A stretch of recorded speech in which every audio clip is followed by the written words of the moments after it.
Hi everyone, I hope I find you well. I'm here to present a small presentation on about internal auditing as a department, as a course. So I want to provide few content about internal auditing. So I'll start with the definition of internal auditing. I'll give you mostly in point form. I will later explain them on other videos. So to start with the definition of internal auditing, we are saying internal auditing is an independent, objective assurance in the consulting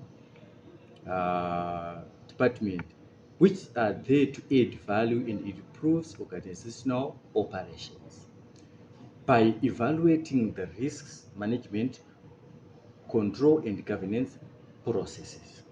That's internal auditing.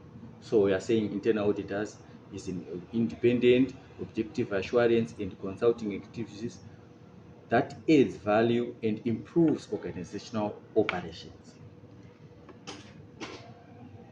by evaluating risk management, controls, and governance processes. The purpose of internal auditing is the internal auditors are there to provide independent and objective assessment, identifying risks, evaluating internal controls, also ensures compliance and provides recommendations for improvement in the business. So this is the purpose of internal auditors in your organization. So we are saying, in short, they provide independent and objective assessment, identifying risks, evaluating internal controls, and ensures compliance and providing recommendation for improvement of the business. The scope of internal auditors or scope of internal auditing. They are there it examines financial systems, operational processes, IT systems, etc., etc. It also evaluates compliance with the policies, laws, and regulations, mostly in your jurisdiction. For example, we are in Zimbabwe. We'll be guided by the policies and regulations of Zimbabwe and also some international standards which guide the operation of their businesses. They assess risks management practices. The key responsibilities of internal auditors. Internal auditors are there, they are there to assess reliability and integrity of financial information. Also, they evaluate efficiency and effectiveness of operations, identifying risks and recommending control measures. They verifying compliance and providing improvement recommendations. Risk assessment. Let's go on a risk assessment. It analyzes potential risks to prioritize audit activities. They also focus on areas posing the greatest risk to the objectives. Let's go on the audit process. The process, it goes like this.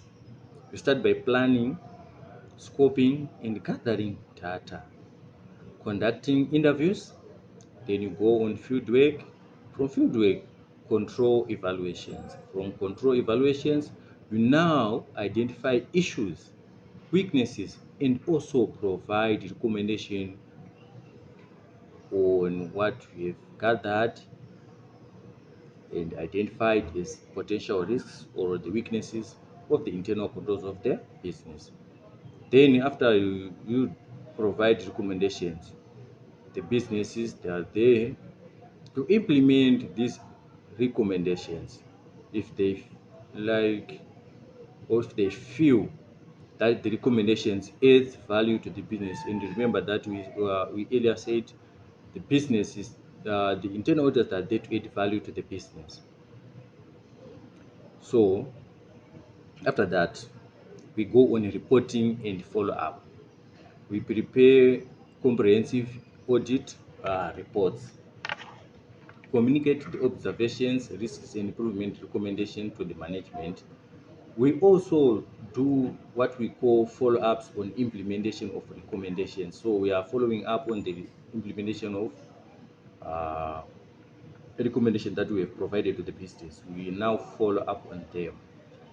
Let's look on the importance of internal auditing. Internal auditors or internal audit department, it improves operations, financial reporting, and risk management, ensures compliance, and safeguards assets of the business. It enhances confidence in processes and controls. So we are there to enhance the confidence in the processes and the controls of the business. Let's go to the code of ethics. If you are saying about the code of ethics, we are saying that they are sort of we are saying code of ethics is the adherence of professional standards and code of ethics, emphasizing integrity, objectivity, confidentiality, and competence. So under code of ethics, we are saying as internal auditors, we have some ethics that we are required to follow, such as we need to be to be objective, be confidentiality, you need to be competent. So you need to do such work, uh, having the competence to conduct that audit task that you have given by the client. Let's go on the examples and the benefits of internal auditing. Internal auditing is there to detect fraud and improving operational efficiency of the business. It also enhancing risk management and internal controls.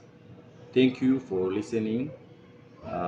This is the short summary for internal auditing. Thank you for listening.